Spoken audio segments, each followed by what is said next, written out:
bandos hot, but the AC cold. Yeah.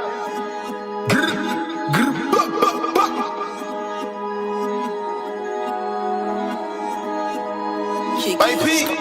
Yo, to the bandos hot, but the AC cold. Could've lost your bro. Thank God you ain't take that road. More time when I block the snow. Yeah. Mum's always said I got a heart of gold. Told her I got me a clothing brand, but she don't even know how many guns I sold.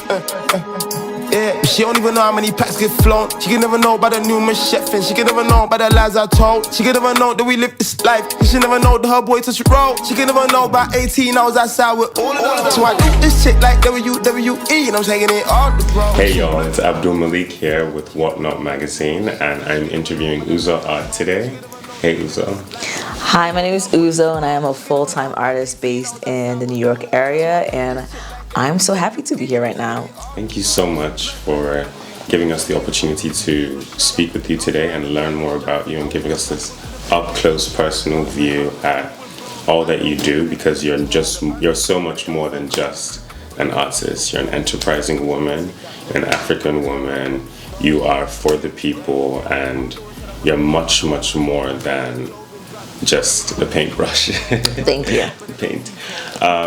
So I'd like to ask you, were you born in the United States or were you born back home in Nigeria? I was born in Festac, and so we lived in Festac for 7 years before my mom took me, my brother and sister to DC, Washington, DC was where we landed. Nice, DC, the big city.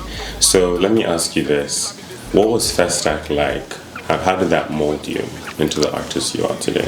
I would say Festac was kind of, you just know, I want to say things were harder, but it was we had a lot of family around, so it was a lot of community-based. My mom and dad worked full-time, and so we spent a lot of time with our aunties and uncles, and sometimes they would take us to school, they would take care of us. So I just remember Festac was a place where a lot of family members were to take hands into helping raise us while we were in Nigeria at the time.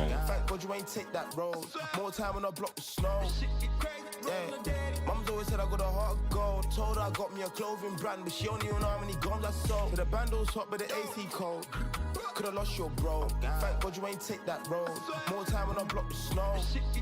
Yeah. Mum's always said I got a heart of gold. Told her I got me a clothing brand, but she don't even know how many guns I sold. Energy made this one.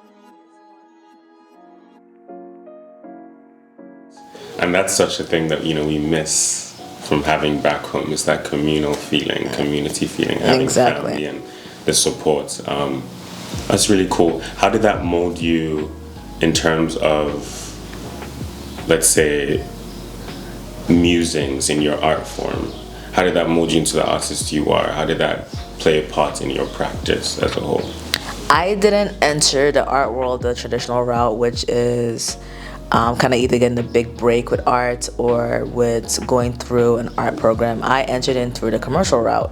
And I have this thing where, yes, you can create fine art, but a big thing for me is accessibility. And with focusing on creating accessibility through offering prints and affordable prices for people, I realized that the people that have gotten me to this point have been a community as a whole. And so I would say the driving force for everything that I do now is just the people, the community, and just continuing that journey.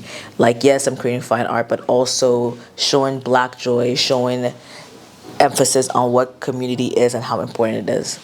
I love that. That's a parallel on how you grew up, having that community and family raise you, and then you're then valuing that in your community today and creating an ecosystem that's just not, about painting, but, your fashion, for instance, you're coming out with a pajama line. Yeah. You have, these prints that are circulating social media, and they're very original prints, and they're not just Ankara like most West African artists will do, or something that's very, very telling of where you're from. You have more prints that are like meaningful to societal issues, if you will.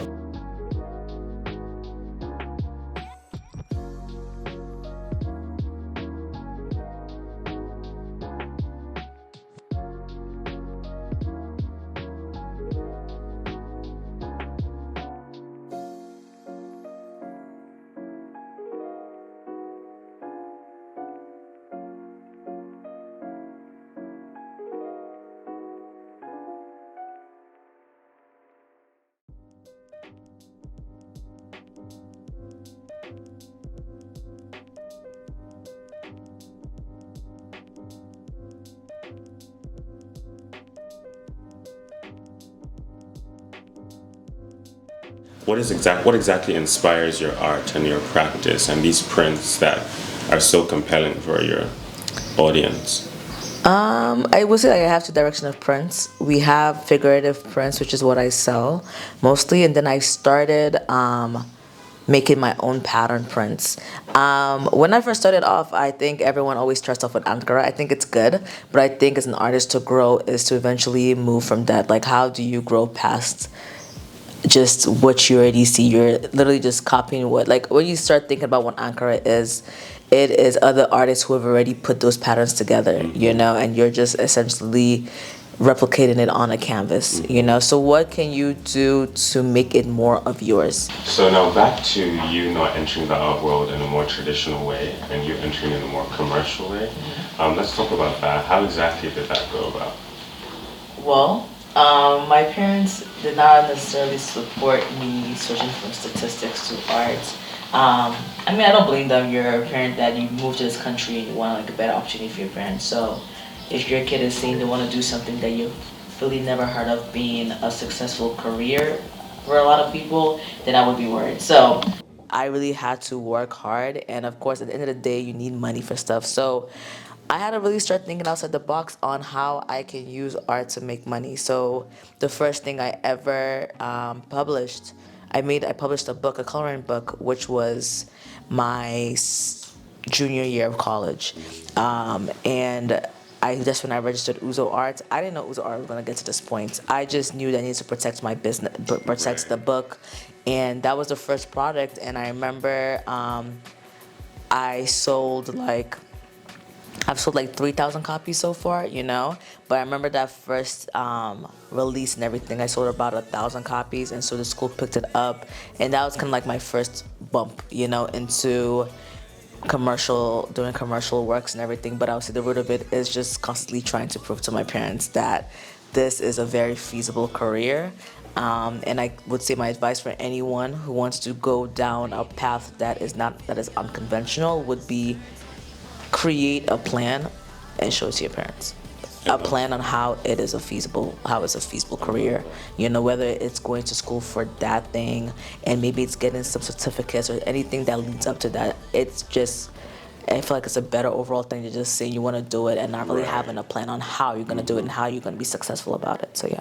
So your school picked up your book. Yes, they loved it. They loved that a student made a book. So especially the alumni network at my school is very strong. And I also reached out to a few museums in the area, and then I also got into a bunch of I started reaching out to bookstores and getting my books in there. So I did all that with the help of YouTube and Google and just figuring that out. Yeah, that's amazing. What school was this, if you don't mind me asking? University of Virginia, Wahoo Wah. Oh wow, you love that. So you've always been enterprising. That's always been something that's part of your brand and who you are. Yeah, I would say that I have a lot of strong enterprising women in my family. From my grandmother, she's a lawyer and she also owns a farm, to my mom owning multiple businesses, my aunties. I've always been surrounded by that. So I think it just came naturally, but I think it came naturally, especially for art, because I did have to prove myself. I like that. That's nice. Very, very, very self-aware about your journey. Let me ask you this. When did you know that art was something that you wanted to make a career? And when did you know that, because you went through a very, very, for lack of a better word, corporate path. When did you know that like art was something you can make a career and you saw like the tangibility in it that other people couldn't see? I think I'm not a good writer. I know my strengths and my weaknesses. And when I was in that program, I knew there were kids that this was just a major for them. They were just doing it, but no one really had a plan on how they were gonna sit down and make this a proper full-time career, and they don't teach it at school. All they teach you how to do is paint. No one teaches you the art of business or how to have a full-time career in it. So that's all that energy and constantly seeking for what the answer is was what kind of led me to just start like shoveling my own path and just going through it. Okay, so do you create to understand where you've been, or do you create to express what you've learned? I wouldn't say I'm the kind of artist who focuses on touching up on social issues or storylines. I'm more of a very technical painter, so what I focus on is using colors and using compositions to evoke certain emotions from people.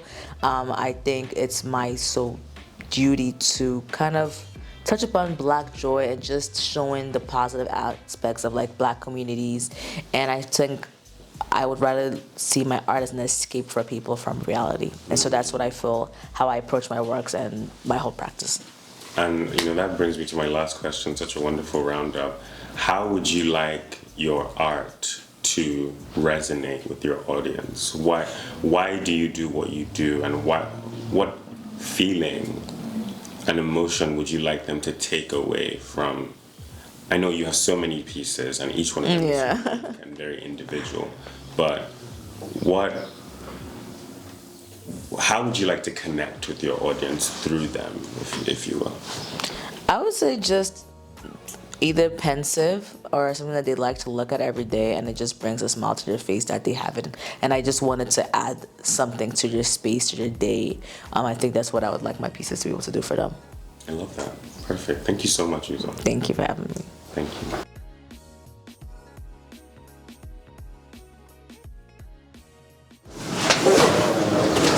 Hi guys, so welcome to apartment 26. This is I would say my second proper solo show. My first one was 2 years ago, which was my first time moving to New York. So this is 2 years in actually.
Kind of the overall show, I think it would be it's just fun, a fun way to kind of be in my head, and to also start to prepare people for the next things we're working on. Like, this is a tease into the pajama line. This is a tease. It is luggage. This is some of the paintings into the luggage line we're doing, and also I'm doing dishes next year. So I have a lot of fun projects coming on, which make everything I do fun. I really love what I do. Kind of live and breathe art, and I think it really is from not limiting myself to a canvas. So yeah.